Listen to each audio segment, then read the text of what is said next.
memiliki kekuatan untuk memberikan rezeki yang banyak atau keberuntungan yang lain, saya kira itu syirik sekali.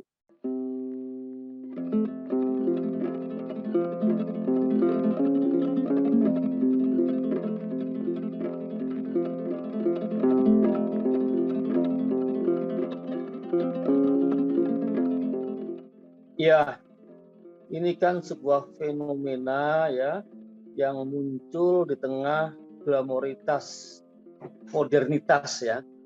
Jadi ada semacam kekeringan spiritualitas pada masyarakat kita, terutama pada mereka-mereka yang sudah memiliki kemampuan secara finansial ya.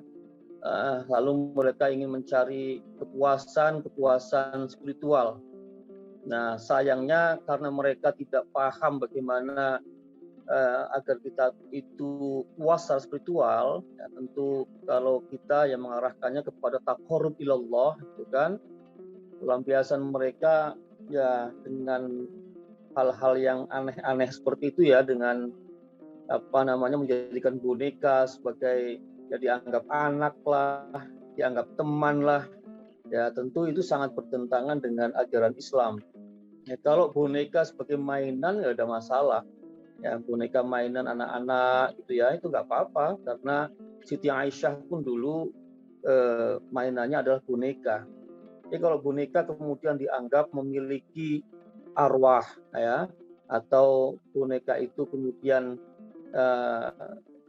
sebagai wahana atau media untuk hadirnya jin di boneka-boneka itu, ya saya kira ini sudah terlewat batas dan apa manfaatnya gitu kan.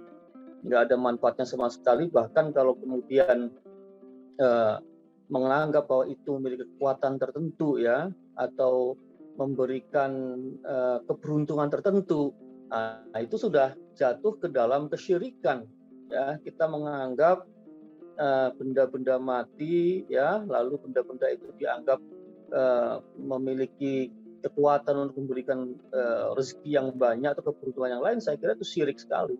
Bukan hanya benda mati, benda hidup pun sama. Ya, jadi menganggap boneka-boneka itu memberikan keberuntungan kepada yang memeliharanya, jelas itu perbuatan syirik ya. Karena menganggap ada kekuatan lain selain Allah ya, yang memberikan keberuntungan ataupun hal lain ya, kekuatan-kekuatan tertentu. Nah, ini perbuatan syirik yang sangat dilarang oleh Allah Subhanahu wa taala. Nah, karena itu ya kami menghimbau kepada masyarakat ya, mereka-mereka yang sekarang menjadikan boneka-boneka itu sebagai kepuasan batiniahnya, ya berhentilah ya, karena banyak jalan dalam Islam itu agar supaya kita puas secara batiniah. Kalaulah harta kita berlimpah ruah ya, kita kesulitan mencari kemana diinfakkan ya, saya kira di Indonesia ini masih sangat luas medan untuk berinfak, beramal. Ya, kita bisa melalui yatim piatu, atau kalau memang kita mengadopsi boneka buat apa? Lebih baik kita mengadopsi anak. Banyak anak yatim piatu. Ya, berapa banyak anak yatim piatu yang akibat COVID-19 kemarin ya, yang orang tua yang meninggal dulu juga jumlahnya banyak. Belum lagi yang diakibatkan oleh penyakit-penyakit lainnya. Dan juga masih banyak orang yang lemah secara ekonomi, mereka butuh bantuan kita. Insya Allah kalau kita lampiaskan, dalam arti kita arahkan ke sana ya, kekeringan spiritualitas kita itu lebih bermanfaat ya, apalagi kalau dengan berwakaf ya, kita wakaf yang banyak untuk bangun masjid kah, untuk wakaf produktif kah, silahkan. Wah, itu luar biasa, pahalanya akan terus mengalir walaupun kita sudah meninggal dunia. Insya Allah ya, kalau itu kita lampiaskan kepada hal yang baik, kita akan puas juga batin kita. Tapi kalau kemudian kita lampiaskan kepada kita mengadopsi, ya adopsi kan lucu banget ya, atau kita memelihara boneka-boneka itu, saya kira ini langkah yang menurut saya ya kurang masuk akal ya, karena apa sih, boneka itu kan benda mati gitu kan.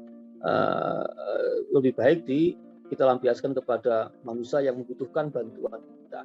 Satu sisi kita berpahala karena menolong orang, sisi lain juga kita tidak terjatuh kepada kesyirikan. karena fatwa itu dikeluarkan berbasis kepada pertanyaan. Ya, ada orang yang meminta fatwa, gitu kan.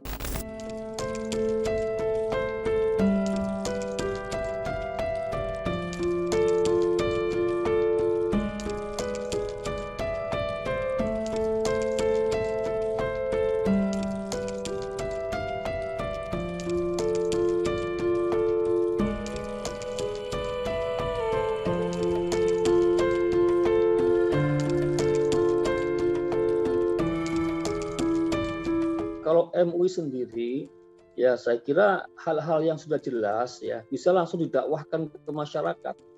Ya, jadi fatwa itu dibutuhkan ketika ada persoalan yang belum ada jawaban hukumnya. Ya, di dalam Al-Quran, Al-Hadis, ya, ijma' qiyas nggak ada, maka baru perlu difatwakan. Ya, dan ada pertanyaan dari masyarakat. Tapi hal-hal yang sudah jelas, ya saya kira tidak semua hal harus difatwakan, gitu ya. Tapi ya Allah alam, semuanya ini tergantung kepada keputusan dari komisi fatwa, apakah ada pertanyaan dari masyarakat apa tidak, ya. Karena fatwa itu dikeluarkan berbasis kepada pertanyaan, ya. Ada orang yang meminta fatwa, gitu kan.